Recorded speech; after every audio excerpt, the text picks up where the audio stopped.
Can you imagine? You are being burnt and your skin being torn off alive. Your eyes being blinded. Imagine your hair being ripped off or your legs or arms being torn apart. Imagine losing yourself for the sake of others, to be slaughtered in the most painful way. Would that be fine? Of course, it is not. I am standing today to represent those who cannot speak for themselves. I will talk about animal abuse and cruelty and what we can do to stop it. Let me be the voice that will echo the suffering of the animals. Good day, everyone. I am nothing but just a concerned citizen that cares for our co-inhabitants. Humans are called rational animals for a reason, that we are the only living thing on earth that has the capability to think and reason out. Unlike the animals in the wild and in captive, they are just following their survival instincts to lengthen their lives and to survive a living being. This should be an automatic reaction that if the animals out there could not care for themselves, we are the one who are responsible to take care for them and keep them well and extant. To understand what I am trying to imply, that how we should care for the animals, first is that we should know what the meaning of animal cruelty is. Animal cruelty is described generally as any act or omission that causes unnecessary or unreasonable harm to an animal. These are some of the examples of animal cruelty: torturing or beating an animal, confining or transporting an animal in a way that is inappropriate for its welfare, killing an animal in a human manner, failing to provide appropriate or adequate food or water, failing to provide appropriate treatment for disease or injury, and failing to provide appropriate living conditions. These are just some of many examples where animals are being treated less on what they should have deserved. Throughout the course of history, man has been described as many different things. One of the most famous of these is Aristotle's definition of man. Aristotle defined man as being a rational animal. That is, we should also take care of our co-inhabitants, since every breathing being has its own purpose on earth. For once in your life, hadn't you been in love with a pet that you truly care for?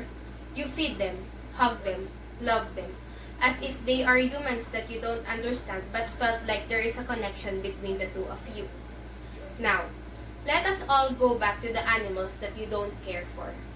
Those that are in danger, that are under a hunt, those that hides to survive because there is no one to care for them, to feed them, and to hug and love them. Aren't they also worthy of the same respect and care your pets have? If no, please justify. Number of animal cruelty cases reported are rising up, unlike violent crimes against people. Cases of animal abuse are not likely to be reported by people, making it difficult to calculate how high the cases of animal abuse are. In US, there are approximately 70 million pet dogs and 70 million pet cats, where 2 men and women are assaulted per minute, an average of 10 million a year. In one survey conducted, 71% of domestic violence victims reported that their abuser also targeted their pets in their home.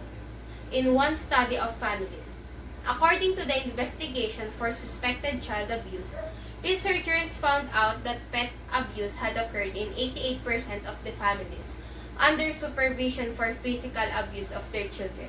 According to American Society for the Prevention of Cruelty to Animals, over 115 million animals like mice, rats, dogs, cats, rabbits, monkey, birds, and other animals are being killed in laboratories worldwide for chemical, drug, food, cosmetic testing every year.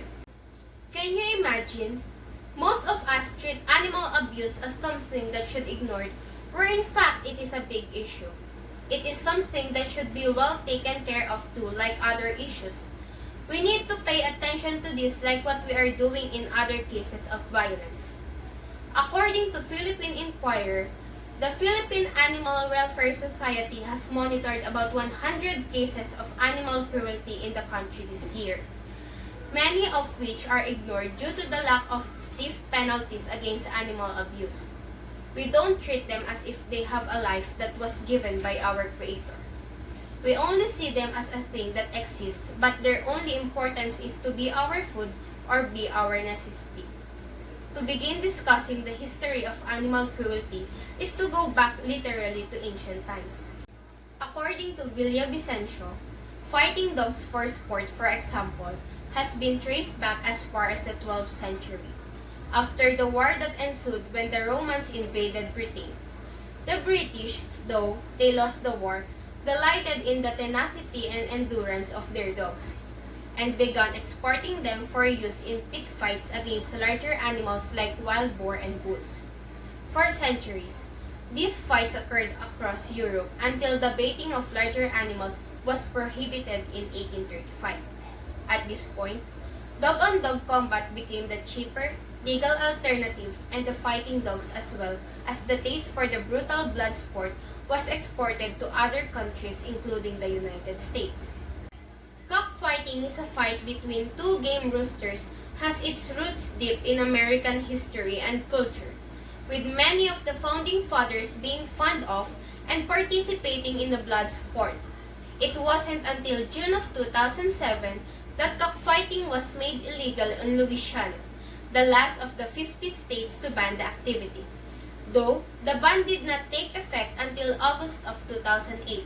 Though illegal throughout the US at this point, cockfighting still occurs with disturbing frequency across the country, particularly in the rural South and in areas with immigrant populations in whose home countries cockfighting may still be illegal and part of the cultural norm. Of course, animal fighting is only one of the many types of animal cruelty, and each has a different history and timeline. Almost every day, countless animals, especially like cats and dogs, are suffering and die at the hands of those who are supposed to protect and care them. People use animals for their entertainment by making animals fight with each other until one of them died suffering from unbearable pain. Some people take their issues out by hurting their animals or pets. They choose to harm those who are most defenseless victims available. We, humans, grew up eating meat, wear leathers, make fun of animals, but have we think about of those animals that are being killed for these things? We are not the only creature who wants to survive. Animals too. They live and breathe like us. They have feelings too, so what makes us better and differ from them? Are we just murderers too? Parents, elders, let us teach our children to empathize not only to human, but also to other living organisms from an early age. Let us be their leading example so that they will grow up knowing how to value everything. Let me share you some of my ideas on how to help and preserve our co-inhabitants with simple yet easy ways. We can be vegans or vegetarians. No one believes you that you are against cruelty to animals if you eat meat. It means not just talks that you are a vegetarian. It means that you should stop eating meat at all. Being vegan means that you do not eat not only meat, but also every product from animal world. We can also offer others to join you. If there is no one who supports you, nobody will treat you seriously. You can find supporters organizing meetings or making posters. Also, we can voice out and be against animal testing.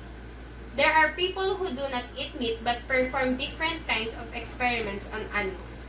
You can buy leaflets and give them to others to make everyone know that you are against animal testing. Remember the 7 days of creation? Animals were given the right to be here long before we arrived. I encourage you all to make a decision now. Think of the horrible lives the animals live as they want for their death. Think about the harm you are doing to helpless victims. They don't deserve to be mistreated, neglected, or unloved. Not even a single one. According to Albert Einstein, the world is a cruel place not because of those who do evil, but because of those who do nothing. Everyone, each of us has something to do with this. Let us all be part and help to save animals in our own way. To be kind to an animal takes nothing from us. If everyone has the ability to love humans as well as animals unconditionally, I think the world would be a nicer place to live in. And remember, animals are not ours to abuse. Thank you.